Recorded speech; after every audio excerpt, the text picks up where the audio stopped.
Cela fait déjà 7 dimanches que nous n'avons pas pu nous retrouver dans la maison du Seigneur pour célébrer le Seigneur, pour l'adorer par des cantiques,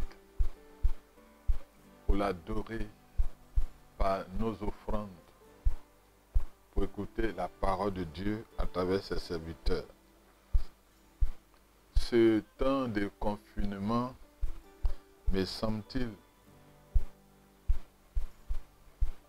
pourrait être un test. Un test qui nous amène à savoir si l'Église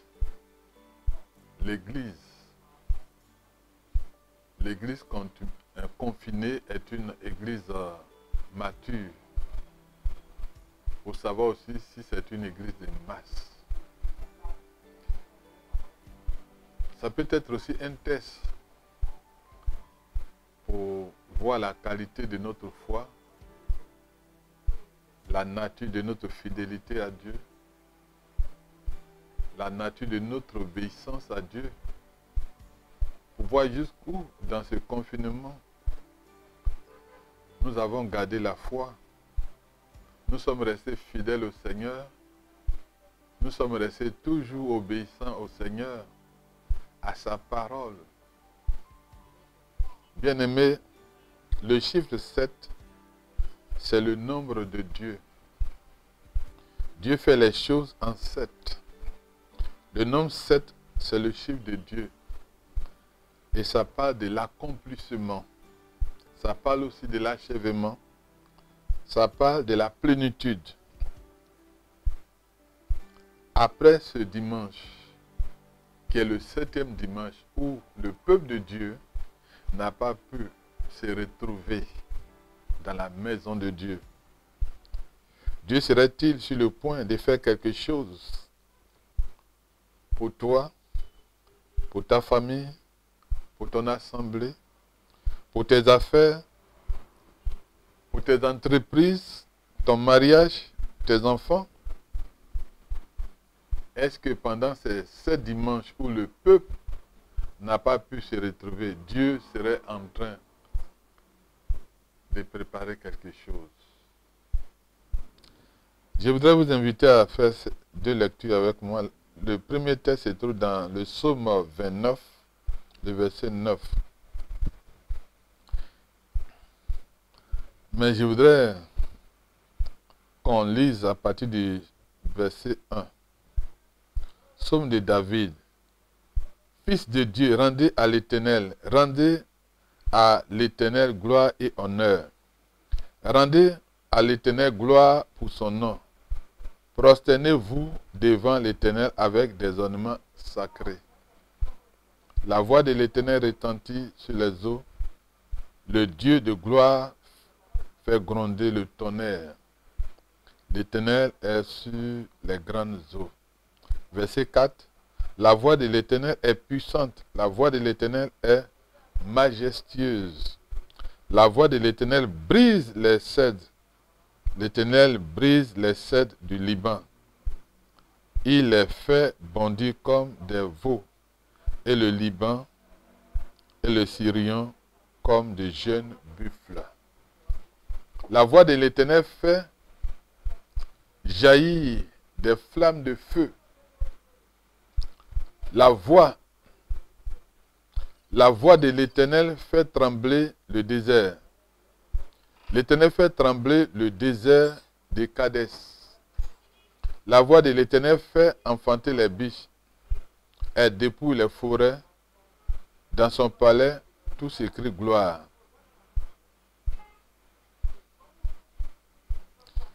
Le deuxième texte, nous le trouvons dans le livre du prophète Ésaïe, en son chapitre 66, le verset 6 à 9. Une voix éclatante sort de la ville, une voix sort du temple. C'est la voix de l'Éternel qui paie à ses ennemis leur salaire.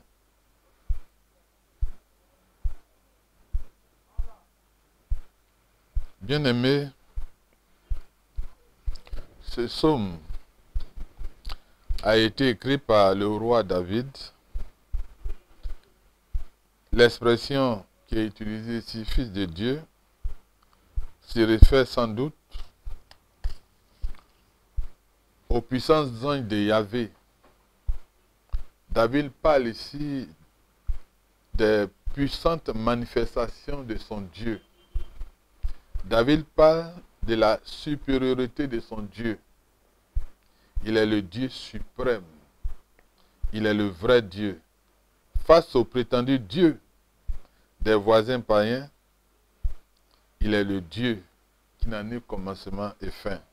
L'expression la voix de l'Éternel revient à 7 reprises, bien-aimé, dans ce psaume.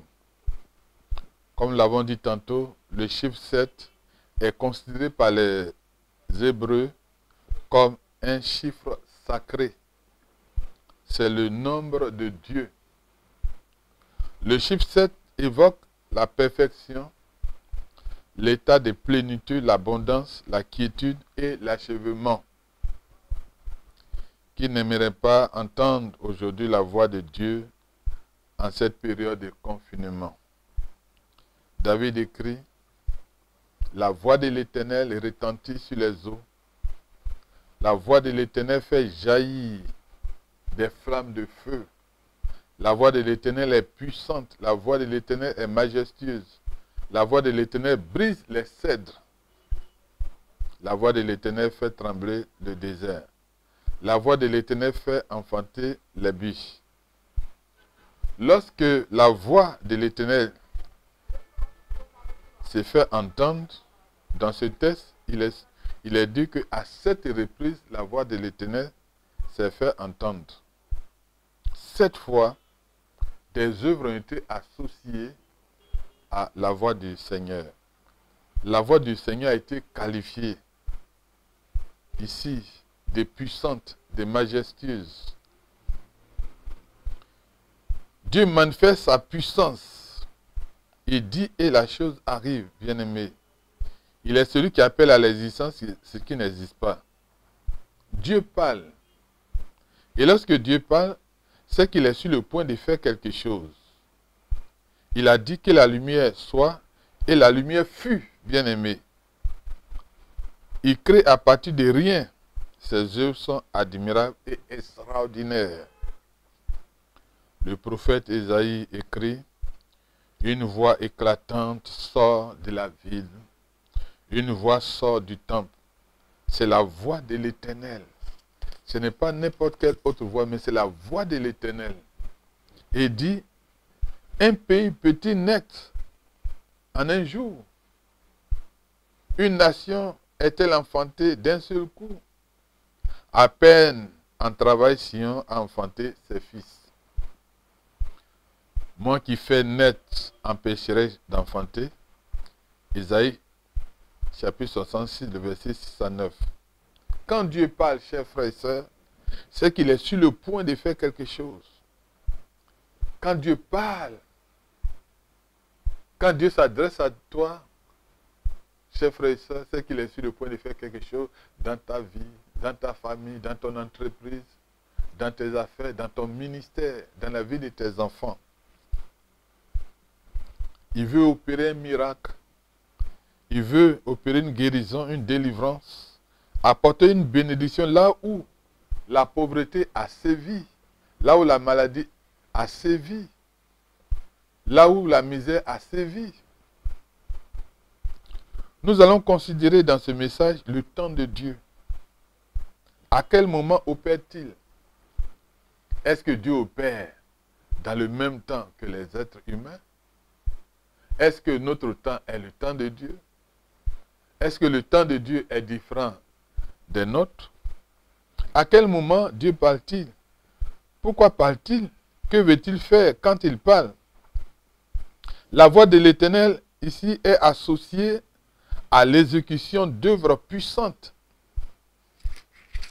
Nous dit David, bien-aimé, Dieu travaille en fonction de son calendrier. Un calendrier qu'il a établi. Dieu travaille en fonction de son calendrier. Il est écrit, lorsque le temps fut accompli, Dieu a envoyé son Fils. Lorsque le temps fut accompli, Dieu a envoyé son Fils. Dieu a envoyé son Fils dans le monde selon son calendrier. Les plans de Dieu pour notre vie dépendent d'un calendrier, du calendrier de Dieu, du temps de Dieu, et non pas de notre temps. Dans la Bible bien-aimée et dans la langue grecque, nous avons deux mots pour désigner, pour décrire le temps. Nous avons les mots chronos et kairos. Chronos, c'est le temps qui se mesure en termes de secondes, de minutes, d'heures, de jours, de semaines, de mois, d'années, voire même de siècles. Chronos évoque la notion de quantité de temps. Tandis que kairos, c'est un moment qui a une durée indéterminée pendant lequel quelque chose de spécial s'est fait. C'est un moment où quelque chose de spécial s'est fait. Finalement, retenons que kairos évoque ici la notion de qualité de temps. Dans le kairos, on ne parlera pas de secondes, on ne parlera pas de minutes, d'heures, de jours, de semaines, de mois. Mais on parlera d'un moment, un moment de qualité, un moment où Dieu intervient selon son calendrier. Dans le Nouveau Testament, kairos signifie le temps marqué par Dieu pour réaliser son plan, pour faire quelque chose d'extraordinaire. Kairos signifie aussi le temps de l'action de Dieu. C'est en ce moment-là que Dieu opère, chers frères et sœurs. Kairos est aussi un ancien mot grec qui signifie le bon moment. Le bon moment. Le moment opportun. Le moment suprême. Pour ne pas que les frères et sœurs que nous sommes, que vous êtes, connaissiez des frustrations, des échecs, des découragements. Il vous faudra, bien aimé, comprendre la différence entre le temps chronos et le temps kairos. Entre le temps en tant que seconde, minute, heure, jour, semaine, mois, année, siècle, et le temps en tant que calendrier de Dieu, dans lequel Dieu accomplit une œuvre spéciale, une œuvre extraordinaire. Et c'est là que se trouve la problématique. Nous n'arrivons pas à faire la différence. Et tant que nous n'allons pas arriver à faire la différence entre le temps chronos et le temps kairos, nous allons connaître ce qu'on appelle des frustrations, des échecs, des découragements. Le surnaturel, bien aimé, est basé sur le principe du calendrier de Dieu. Dieu opère dans le surnaturel. Il déploie sa puissance. Il accomplit des miracles, des prodiges, des guérisons. Il apporte sa bénédiction en fonction de son calendrier. Le kairos est le temps marqué par Dieu pour réaliser ses projets dans votre vie. Le kairos est le temps de l'action de Dieu. Bien-aimé, le prophète Amos écrit, « Car le Seigneur l'Éternel ne fait rien sans avoir révélé son secret à ses serviteurs, les prophètes. » Amos chapitre 3, verset 7. Le Seigneur l'Éternel parle. Qui ne prophétiserait? Ça, c'est le verset 7 du chapitre 3 du livre du prophète Amos. l'Éternel n'a-t-il pas aussi dit à Abraham, dans Genèse chapitre 18, verset 17 à 18, cacherai-je à Abraham ce que je vais faire? Abraham deviendra certainement une nation grande et puissante, et en lui seront bénies toutes les nations de la terre. Cacherai-je à Abraham ce que je vais faire? Le Seigneur ne fait rien sans avoir révélé son secret à ses serviteurs, les prophètes.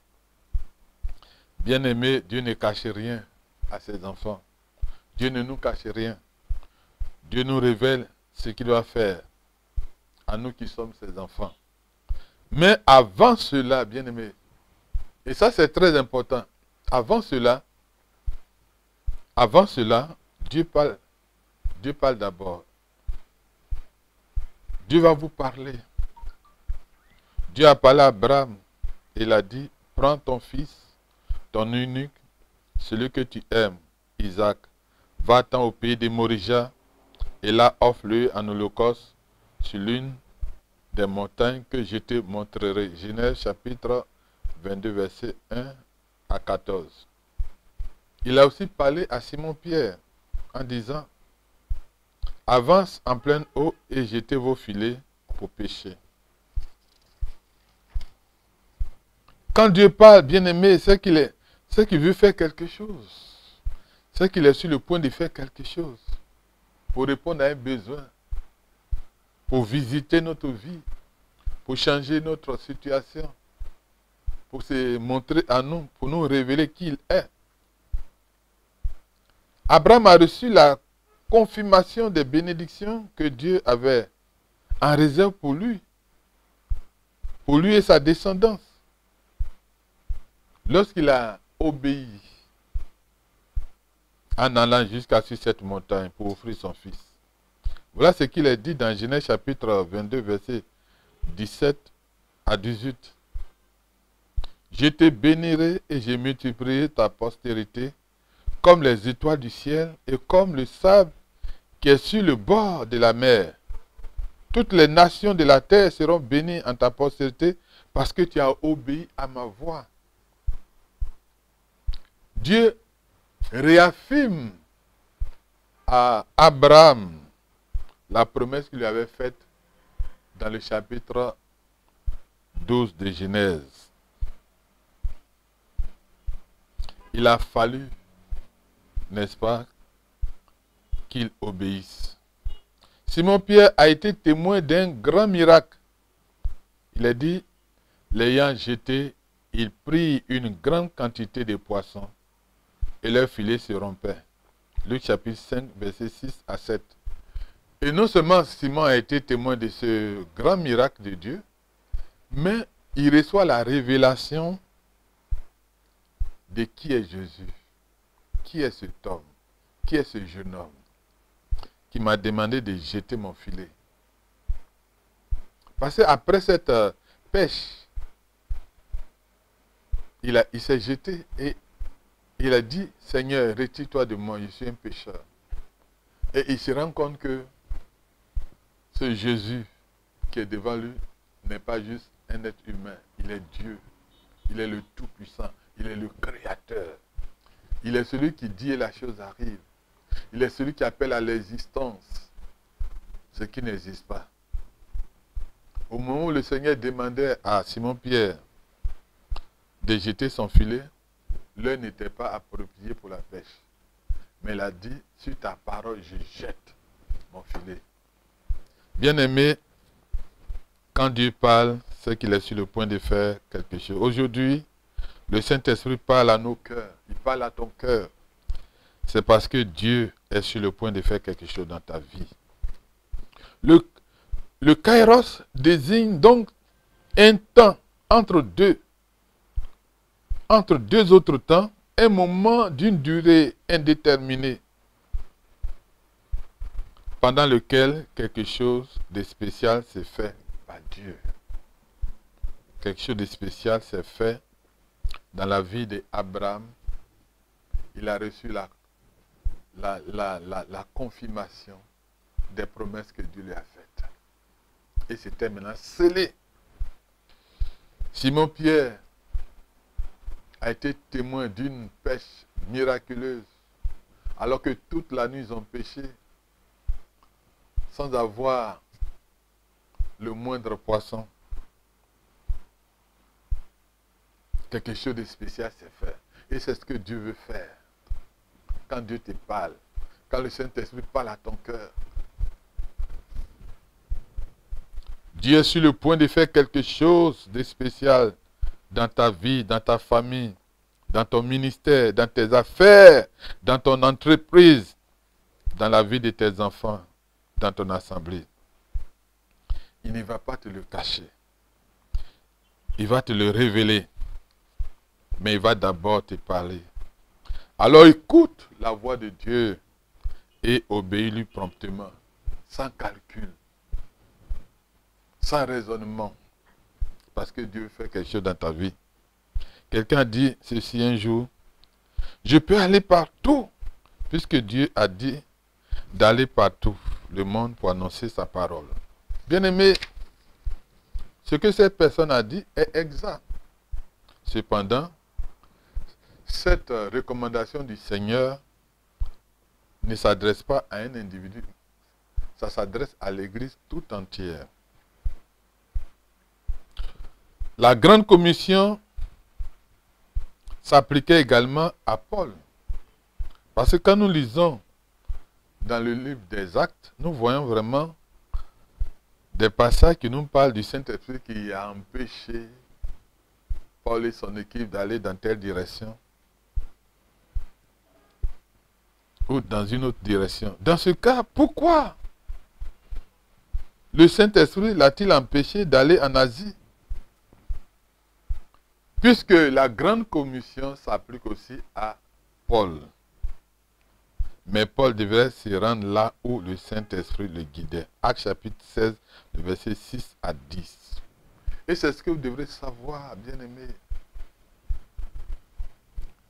Écoutez la voix du Seigneur. Écoutez la voix du Saint-Esprit et laissez-vous conduire par le Saint-Esprit. Et vous verrez de grandes choses. Parce que quand le Saint-Esprit commence à parler à vos cœurs, c'est que Dieu est sur le point de faire de grandes choses dans votre vie. Il veut faire une œuvre dans votre vie. Pour porter donc du fruit, les frères et sœurs que vous êtes, que nous sommes, devons apprendre à écouter Dieu. Savoir ce que Dieu nous demande de faire. Et comprendre le calendrier de Dieu.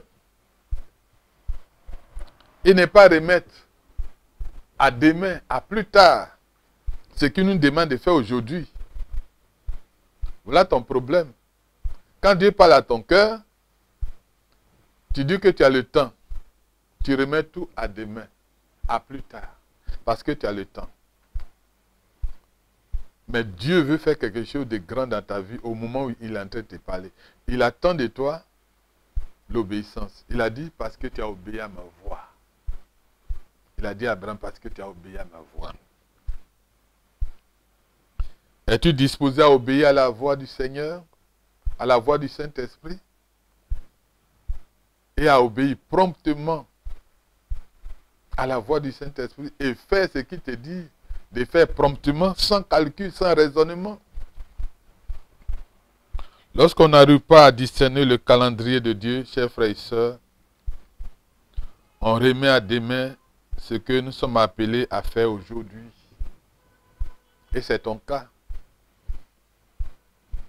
C'est le cas de beaucoup de frères et sœurs qui sont à l'église, qui remettent à demain ce qu'ils doivent faire aujourd'hui. Et après, ils arrivent à la conclusion: je n'ai rien vu. J'ai donné ma vie au Seigneur, mais je ne vois rien. Mais comment veux-tu voir quelque chose si tu passes ton temps à remettre à demain ce que le Saint-Esprit te demande de faire aujourd'hui, ce que Dieu te demande de faire aujourd'hui? On prend la place, dans ce cas, du Saint-Esprit. On le remplace pour faire ce que nous voulons. Nous faisons les choses en dehors du Saint-Esprit, à la place du Saint-Esprit. On ne sait même pas que quand Dieu nous parle, c'est parce qu'il est sur le point de faire quelque chose dans notre vie. Il est sur le point d'intervenir dans notre vie. Bien-aimés, lorsque vous lisez l'Écriture, ceux qui ont obéi spontanément à la voix de Dieu, ils ont vu des miracles dans leur vie. Ils ont vu des changements dans leur vie. Ils ont vu la bénédiction de Dieu dans la vie. Dieu leur a révélé ce qu'ils devraient savoir. On se dit, malheureusement, cela peut attendre. On marche sans le savoir avec Dieu selon le temps chronos. J'ai du temps devant moi. J'ai des jours devant moi. J'ai des semaines devant moi. On ne marche plus avec Dieu selon le temps kairos. Bien-aimés, c'est pourquoi plusieurs frères et sœurs dans nos assemblées connaissent des échecs. Je voulais vous dire que Dieu ne connaît pas d'échecs. Dieu ne se trompe pas. Dieu n'échoue pas. Si tu échoues dans ta vie, pose-toi la question, est-ce que je prends le temps d'écouter Dieu, de faire ce que Dieu me demande de faire? On voit des frères et sœurs qui ont une vie qui tourne en rond. Qui ont une vie qui tourne en rond. On voit des frères et sœurs qui sont frustrés, découragés. Et ils disent, j'ai été à l'église quand j'étais jeune. J'ai vieilli, je n'ai rien vu. Détrompe-toi, chers frères et sœurs. Dieu ne change pas. Dieu ne change pas. Ton problème, c'est le fait que tu n'écoutes pas Dieu quand il te parle. Tu ne sais pas que quand Dieu commence à te parler, c'est parce qu'il veut faire quelque chose dans ta vie. Et tu remets à demain. Tu prends le temps. Tu prends ton temps. La plupart des échecs, bien-aimés, des frustrations, des erreurs dans nos vies, dans notre ministère, dans nos affaires, dans nos entreprises, sont dus à une mauvaise interprétation du calendrier de Dieu. Entendez par calendrier de Dieu le kairos, le temps de l'action de Dieu. C'est-à-dire le bon moment où Dieu veut intervenir dans ta vie. C'est-à-dire le mois suprême. C'est un temps où quelque chose de spécial se fait par Dieu. Vous confondez le temps chronos et le temps kairos. Le temps chronos se rapporte, dis-je, aux secondes, aux minutes, aux heures, aux jours, aux semaines, aux mois, aux années, voire même aux siècles. Et vous dites, ça peut attendre. Je remets cela une autre fois. Ce que je suis appelé à faire aujourd'hui. Voilà ton problème. Ça peut attendre. J'ai encore le temps.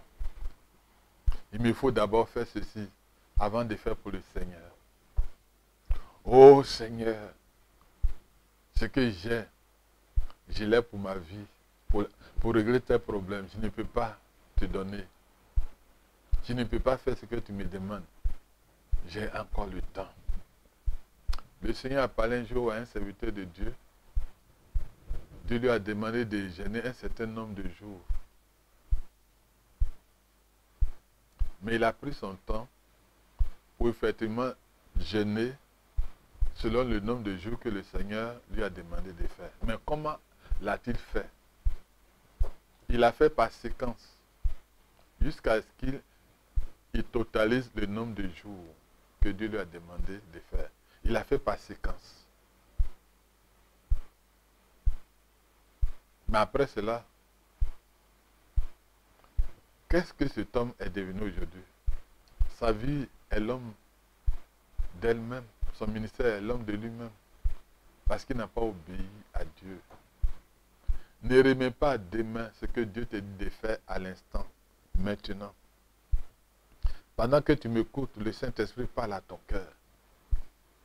Pendant que tu m'écoutes, tu réalises que tu as remis tellement de choses à demain. Tu as des larmes dans les yeux. Répands-toi, demande pardon à Dieu. Il va te pardonner. Tu réalises que Ce que tu es n'est pas le fait de Dieu, n'est pas le fait que Dieu ne t'aime pas. Dieu t'aime. Mais à force de remettre les choses à demain, à force de fonctionner dans le temps chronos avec Dieu, beaucoup de choses t'échappent. Bien-aimé, le temps Kairos se rapporte à un moment où Dieu s'apprête à faire quelque chose de spécial dans ta vie. Cela va requérir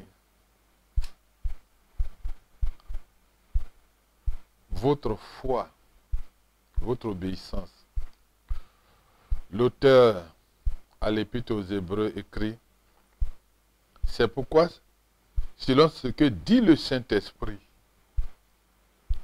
aujourd'hui, si vous entendez sa voix, n'endurcissez pas vos cœurs, comme lors de la révolte, le jour de la tentation dans le désert. Hébreux chapitre 3, versets 7 à 8.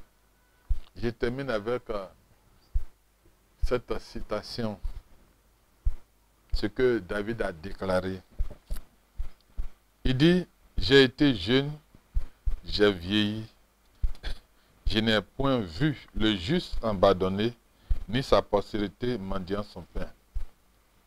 Toujours il est compatissant, il prête et sa postérité est bénie.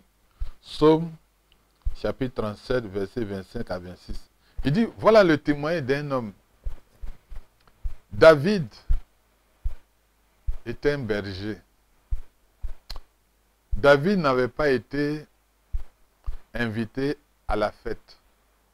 Lorsque Samuel a été envoyé dans la famille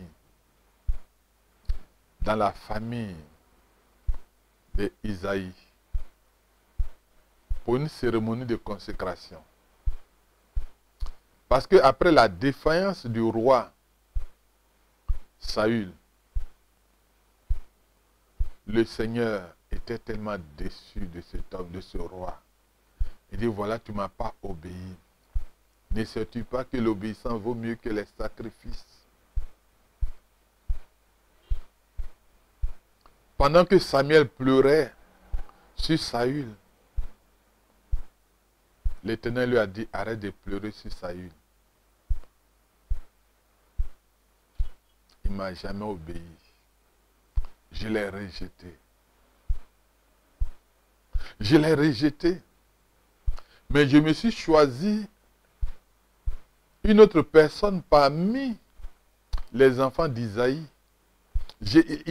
Il a dit, j'ai vu parmi les enfants d'Isaïe celui qui va accomplir ma volonté. Et Samuel a dit, mais comment irais-je dans cette famille sans que Saül ne la prenne? Si Saül la prend, il va me tuer. Dieu lui a donné la sagesse. Il est parti pour offrir un sacrifice. Et quand il est arrivé, Isaïe, qui signifie riche, lui a présenté ses frères. Et l'Éternel a parlé au cœur de Samuel. Il a dit, les hommes regardent à l'apparence. Mais moi, l'Éternel, je regarde au cœur. Ceux qui sont là, je n'ai choisi aucun d'eux. Et Samuel a demandé à Isaïe, sont-ils là tous tes fils? Il dit, ah, il y a un qui est derrière les brebis. Il dit, appelez ce dernier. Il y a un qui est derrière les brebis. Celui qui est derrière les brebis, là, il s'agissait de David. L'oublier, le rejeter. Celui qui n'est pas associé aux événements de la famille. Certainement, tu es rejeté, tu connais le rejet, tu es oublié. Mais Dieu ne t'oublie pas. Dieu ne t'a pas oublié. Dieu t'a vu. Et Dieu veut te faire sortir de cette situation. Voilà quelqu'un qui arrive. Et c'est lui qui reçoit l'onction.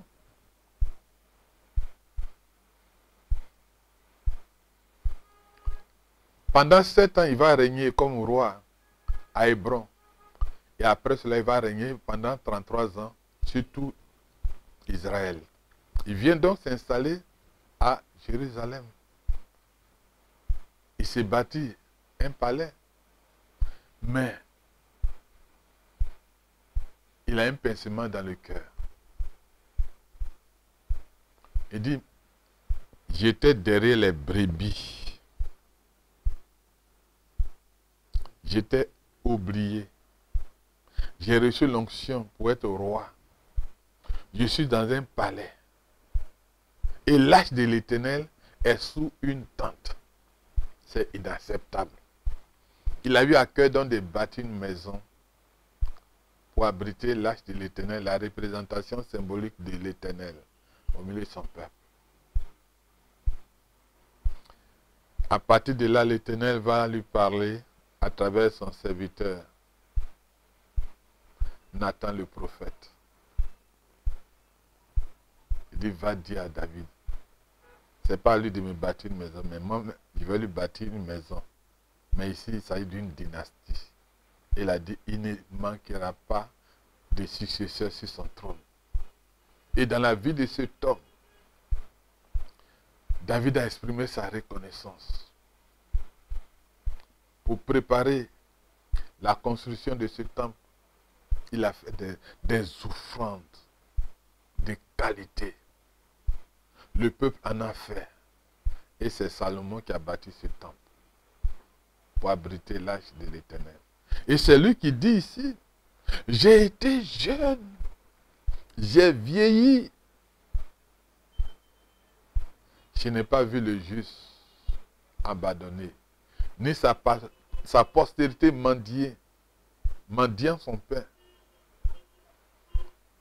Il est compatissant, il prête, et sa postérité est bénie. Bien-aimés, je voudrais vous dire que Dieu n'a pas changé. David était un homme qui consultait l'Éternel. Il avait placé en l'Éternel toute sa confiance. Il écoutait Dieu. Il ne faisait pas ce qu'il voulait. Il faisait ce que Dieu voulait. Il savait toucher Dieu par ses offrandes, par son amour, par sa foi. Dieu n'a pas changé. Tu vis une frustration. Ta vie tourne en rond. Tu es triste, tu es découragé. Mais je voudrais te dire, Dieu n'a pas changé. Dieu est sur le point de faire quelque chose dans ta vie. Dans ta famille, dans ton mariage, dans ton entreprise. Seulement écoute Dieu. Écoute Dieu.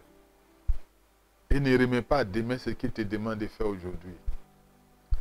Parce que quand il commence à te parler, c'est parce qu'il veut faire quelque chose. C'est le kairos de Dieu.